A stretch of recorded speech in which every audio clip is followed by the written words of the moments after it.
Hello friends, I am Dr. Indira Priyadarshini Pradhan, Assistant Professor in AMS Ghaziabad University Courses Campus. So today I am going to discuss a very interesting topic in the organization behavior. That is the need of R for every management students or for every employee who is willing to work in a corporate or in any organization. That is leadership style and their impact on employee motivation.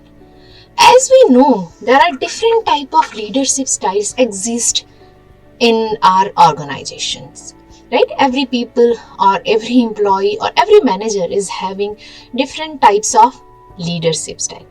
But today we are going to discuss how this leadership styles is going to impact employees work and employees motivation, and how the employee is at the end is getting the career goal, what is his or her desired goal, right?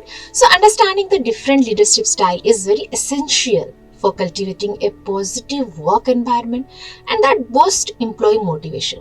So let's explore the various leadership approach and their impact on team dynamics. So here we are going to discuss about 5 types of leadership style. So the first one is autocratic leadership. So before moving forward, I just wanted to say you all that earlier it was that one leadership style is fit to all, but right now there is the concept that one kind of leadership style is fit to all is a myth, right? So every time a leader has to change his or her leadership style based on the requirement. But still, we have to know what are the kind of leadership exist and how we are going to use that leadership style to make our workplace a rich culture and make our employee motivated, and so that every organization will achieve their desired objective or the goal. So autocratic leadership style. Here it is mainly the centralized power. That means the power of taking decision is centralized with the manager only. Right here, the individual creativity or autonomy among the employee that reduced. That means more participation is not welcoming in the autocratic type of leadership. So what is the impact of that kind of leadership?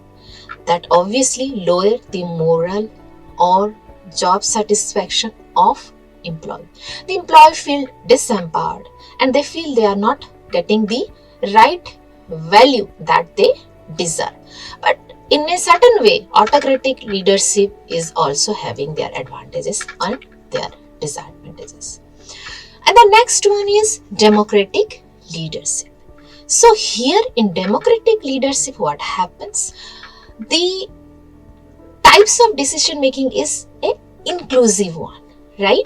Here the manager or the organization takes the decision with the collaboration of taking the point of view or the suggestions from the employee side as well. That means here the decision making is inclusive. It emphasizes collaboration and participation, and it fosters a sense of belongingness and ownership within the team. That means that all the team members feel valued and they feel that they are belong to the organization, right? So what is the impact of this democratic kind of leadership? It obviously empowered the employees. It promotes the enthusiasm as they feel their voice or their point of view or their suggestion are being heard, and they add some or they contribute the values or the values to the organization. Their contribution is being valued. This is the main agenda or main theme of the democratic leadership. One more type of leadership, that is laissez-faire leadership. In laissez-faire leadership, what happens? The manager has a very least or minimal interference on the decision. Right? Here the manager gives a free hand to all the employee to take their decision or to take their approach to complete a task. They have full right to take their own decision to have or to complete a task. Right? So this is also a good approach, but this approach is fruitful when you know that your employees are matured enough or experienced enough or skilled enough to take the right decision. So what is the impact of this laissez-faire leadership?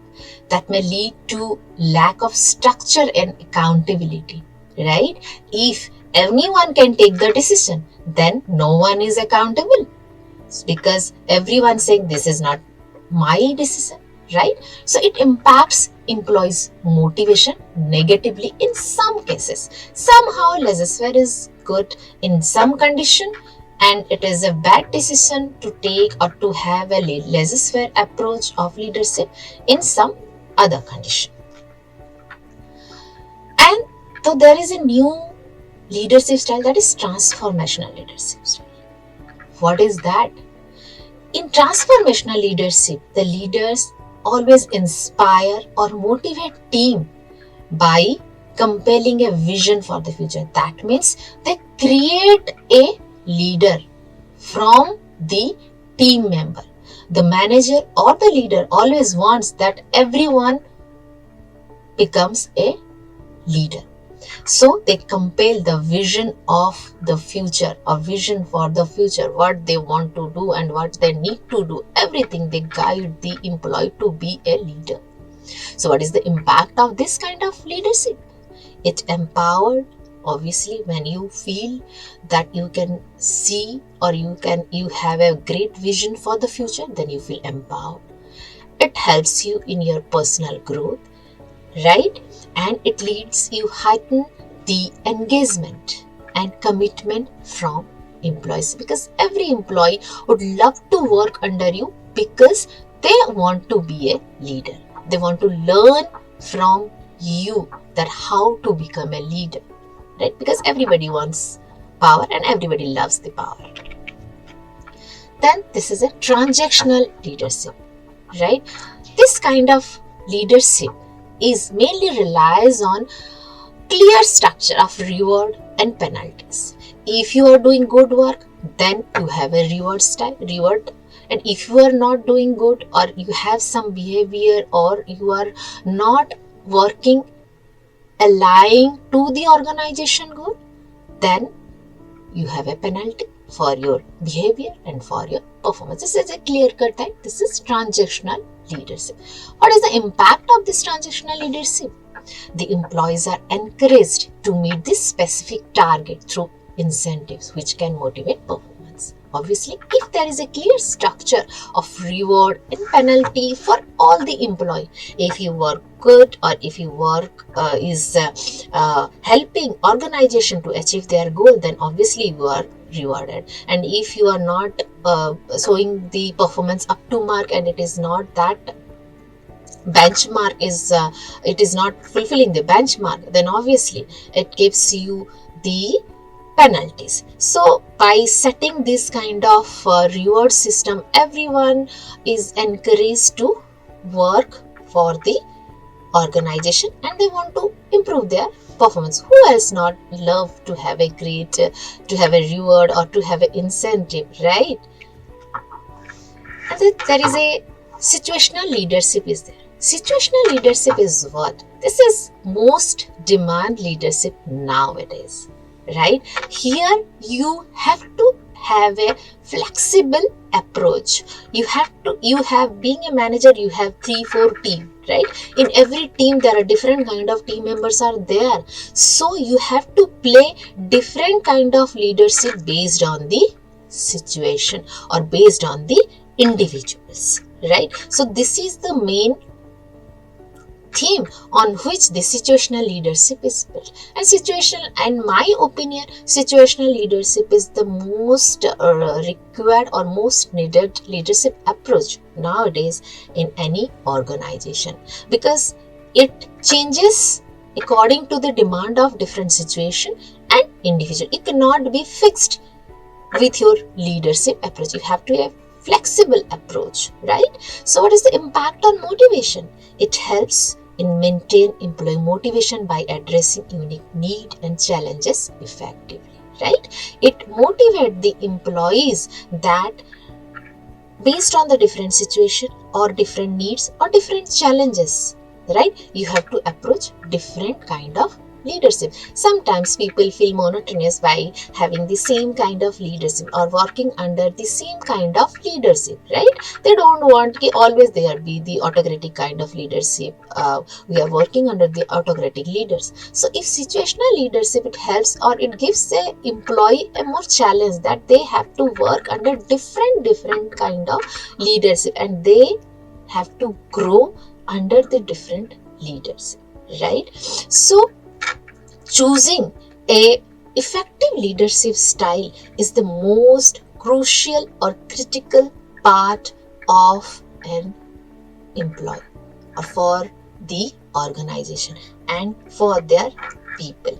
You have to choose a particular, or you have to choose the most appropriate leadership for the situation, for the kind, for the individuals and for the demand. And that decision is taken by a manager, and the manager who takes the best kind of leadership based on the situation is the best manager to work under.